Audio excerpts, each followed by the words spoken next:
Hi everyone, this is Jim. For a change of pace over the holidays here, I thought I would upload some Blitz miniatures instead of my usual live commentary games and postmortems.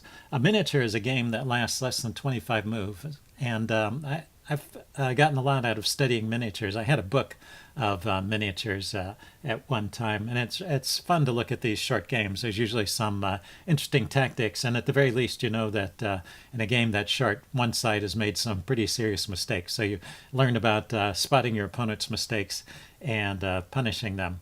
So anyway, let's take a look at this game. I had the white pieces, and I started off with e4. My opponent went e5, knight f3, knight c6.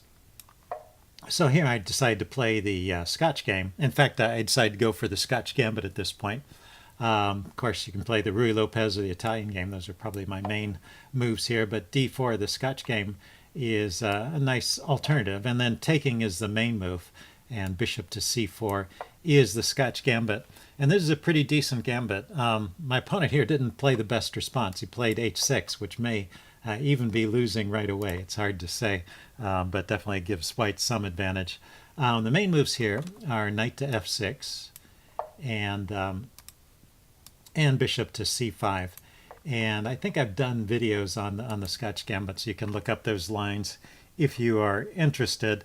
They're both kind of tricky lines. I think black can equalize with good play, so it's not like the Gambit is a winning line for white, but at least you have compensation for the pawn, so it's a sound gambit from that point of view.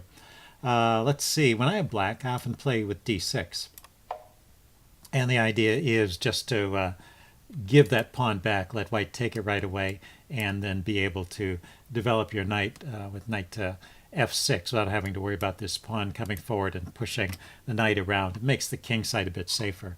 Now in these lines, white is a little better. You get the typical kind of space advantage you get in so many openings, and but black is solid, and you don't go down in flames as rapidly. So that's the way I normally play it as black. But if you want to, those other lines can be fun as well. But h6, I can't recommend this one. Anyway, I play the normal moves here, which looks like it's the correct thing to do at this point. I castle. My opponent goes bishop c5, and I go c3. So there's a way of making sure that it stays a gambit, because after black takes, you take back with a knight. You're definitely down a pawn. Until this exchange happens, there's always some chance you might win that pawn back, and then it's not a gambit anymore. Your material is even. But he went ahead and took, and I just took back automatically. That's the kind of the main response. But right here, there is actually a good move for white, and that's what makes this line of play for black somewhat questionable with this wasted move. Or it's not entirely wasted. It keeps my knight out of the g5 square, but it's not the most active move, and it can be punished right here. So why don't you look at this position for a bit and see if you can spot the best move for white here. Okay, pause the video if you want time to think about it. I'm going to give the answer away. The move here for white is bishop takes f7 check, and this is a kind of tactic. It's very typical of these kinds of king's pawn gambit positions. You've got the bishop on this diagonal and the queen, and you have an open center due to the advance of the pawns.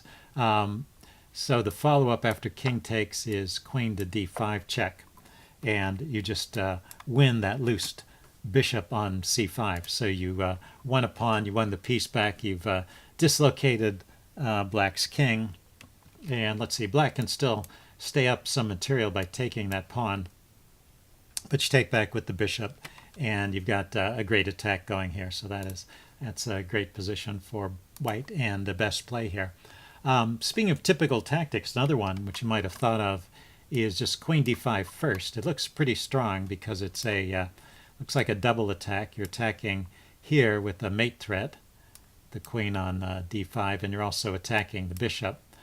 But black has the move queen to e7, which defends the mate threat and defends the bishop. So it doesn't work in this case. In this case, you have to do it in the other order. So it's the kind of thing where you should always look for both both ways of playing it. Either bring the queen out first, or throwing the bishop at f7 first and then bringing the queen out. And that's the correct move in this case. Anyway, I just continued with knight takes c3, which is good, but it's not the best continuation. I mean, white is still has compensation for the pawn. It's not like it's gone bad for white all of a sudden.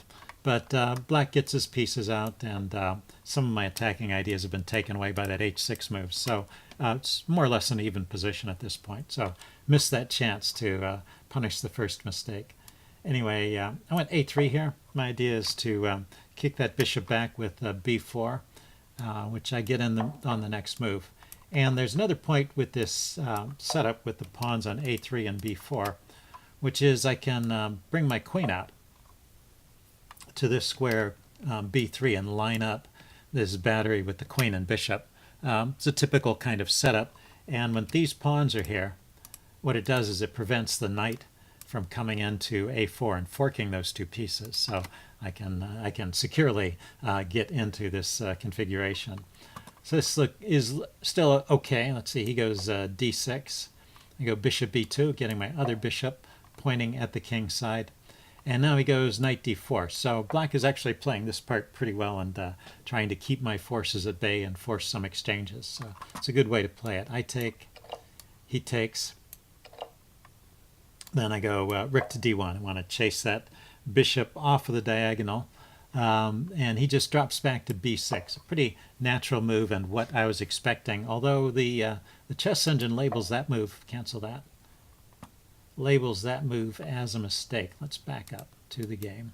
So instead of bishop to b6, what the chess engine is recommending is knight to c6.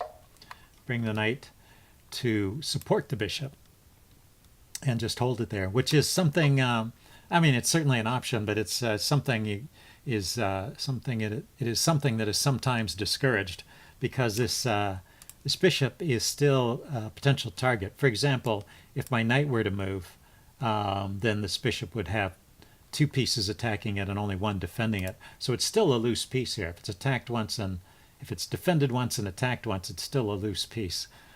So often it's better to just retreat rather than to defend it like that. But anyway, in this case, there's no good discovery with the knight, so that the bishop is still safe there.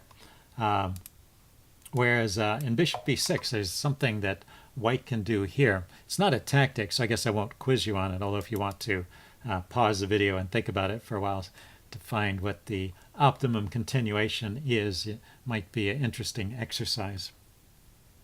But it's a line that the chess engine came up with that I didn't really spot. But the engine wants to play knight a4. Now, well, first of all, knight a4 opens up the diagonal for this bishop, and then secondly, it just looks to trade off the dark squared bishop that black has. So it's actually a little bit tricky to find a great move for black at this point. The bishop can't come out and oppose the diagonal without giving up some material, but we'll put in this token move, knight to g6. Well, it makes sense to open up a line for the queen.